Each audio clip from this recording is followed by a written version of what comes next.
And he interviewed me for about 2.5 hours about my life with Gene Autry. Right. And I thought we were done. I started to get up. He said, no, I'm going to get another reel of tape here. He said, now we're going to do you. And I said, well, why? I've given you so much on my life with Gene and all like that. He said, no. He said, don't you realize you are the last of the 1950s singing cowboys? He said, Rex Allen Sr. only does voiceovers now, does not perform anymore. Gene and Roy are gone. And so is Eddie and Eddie did not perform anymore, and it turned. And Monty Hale is the last. Yeah, he's the last living. But he has not worked since 1956. True. So he said, "You're the last one. You're are. the last of the 50s singing cowboys." Yeah, and Tex Ritter's long gone. You're right. Everybody's gone. You know. You're the last. And so. And going by the music that you did with the Half Gun with Travel theme, and you're right. Well, that's right. That was my era.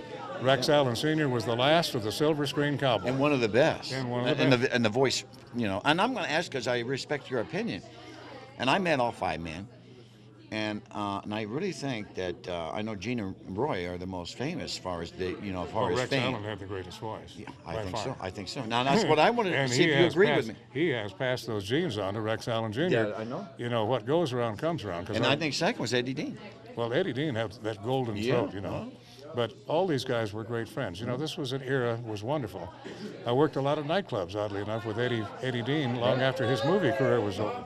And we had a lot of fun. But now working with Rex Jr., because I worked so many years with his father was my mentor for 50 years. What a delight man he was. But the worst day of my life was doing his funeral doing the eulogy here in Wilcox, Arizona in 1999. I wanted Rex to live forever. Yeah, me too. And when I got the news of that and how it happened and all how it it happened, the freak thing, and I go, gee, what's sad? And it was only days away from his 79th birthday and the 2000 and the millennium. Everything. And I said, had a new album released with Don Edwards just 2 days before he died. Yeah. He died on the 17th of December. Don Edwards, There's a Pair to Draw 2 album came out with Snuff Garrett producing on the 15th, just 2 days before Rex died. There were so many coincident things, but his memory is going to live in my head forever because he took me under his wing when I was a teenager and never let go. He was my go-to guy for 50 years. Well, one thing I asked him in 96, I said, is there anything you look back on Rex and regret anything? He said, Jeff, when I die, they'll take 6 months to wipe the smile off my face. And I look back at that, John, and I go, and now that he's gone, it really hits me in the old heart, and what a lovable guy he was. Well, he was, and he was a sweet man. Let me tell you about Rex Allen Sr. He picks me up when I'm a teenager. I'm still in Minnesota, got a TV show and a radio show, but he said, kid, when you come to Hollywood, I'm going to help you, and he did. Okay, so he was my mentor for 50 years. Rex Allen Sr. passed these great genes on to Rex Allen Jr., but I've told Jr. many times, I never once in my life called your dad that he didn't even answer the phone or return my call within an hour or two. He never stiffed me on a phone call one time in 50 years. That's the kind of friend he was. Wow. And this great, sweet man who was my vocal hero, with that 3-octave voice, which I was lucky enough to inherit on my own because I'm not his son, he saw me as being him at the same age, and just on his own volition took me under his wing and saved me so many steps. He said, here's what's going to happen when you get to Hollywood. This guy over here is going to try to stick it to you. They're going to promise you the moon and give you nothing. He said, I've been through all that. Yep. So he said, let me save you some steps. And he said, if you have any doubts, you call me before you sign anything with anybody. So he was the first person that knew about it. You got some good mentors in your life. Well, I'm the luckiest guy that ever lived.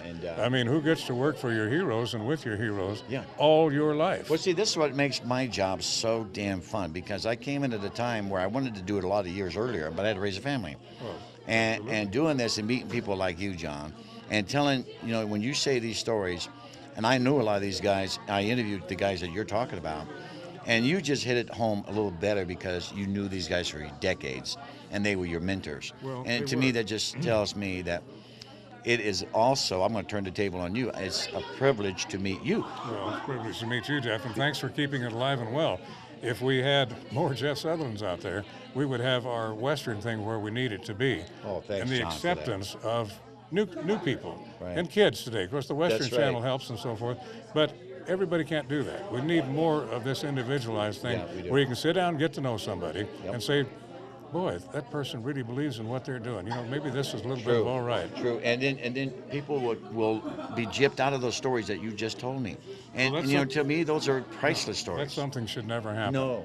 You know, and thank God Ranger Doug has written his Singing Cowboys book, which virtually takes everybody who was anybody and runs through it at some point in their life. Right. We need more of that going on. That's and there true. now are some writers, some of whom are here for this year's Rex Allen Days, that are continuing on with books about Marty Robbins. You know, there was another. And what do you think of Marty Robbins? Well, Marty Robbins was my friend for 30 years.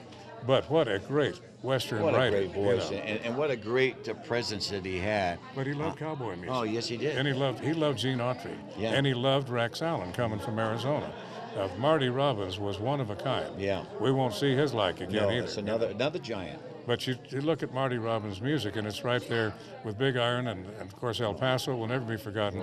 A lot of his cowboy songs Oh, I know. will be there, along with Stan Jones songs and Bob Nolan songs forever. Or even Johnny Horton. There's some of the, the Johnny Horton in North Alaska. North Alaska, yeah. And these guys, we never see the likes of them again, huh, No, John? I don't think so. Yeah. I don't think we'll see those careers that'll last 50 years, 60 years anymore at all. And that's another thing that you focus on. You know, it's one thing getting to the top, John, but you know when you said how caliber of these stars, staying on top all the years, like Johnny Cash and John Wayne and Gene Autry, stay on top all them years. It's hard. They became icons. Yeah. Willie Nelson is doing that right now. Yeah. I played guitar on the first 16 sides that Willie ever made for Liberty Records when he started getting in the charts.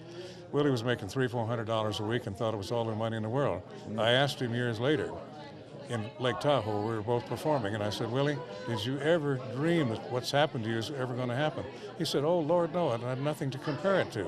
Making $300-400 a week in a nightclub, I said, that's a whole lot different than $300,000 a week that you're paying you here at Harris, isn't it? Yeah, I know. And he said, oh, man. Man.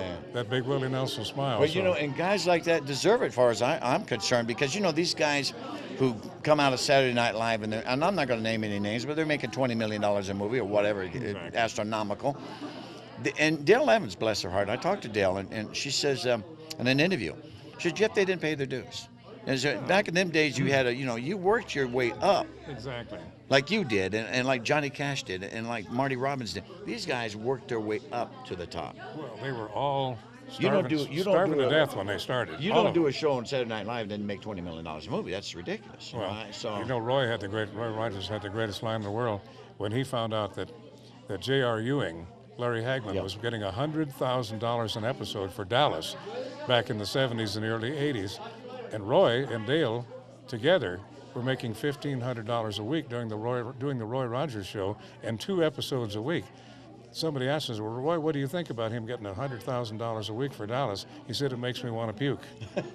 This is from the great Roy Rogers. Yeah. Because looking at the overall picture, you know, who had paid their dues? True. Who had more fans throughout the world? That's true. Roy Rogers and who was believable, and who was an icon. Well, yeah. You hit it all there. What you saw on the screen with Roy and Dale is what you got That's in person. true. They were the most real people in the world. Oh God. You know. I could testify to Absolutely. They were the most real people in the world. I- So they deserved a lot more money than they ever made in the picture business. They made their big money in personal appearances and things like that.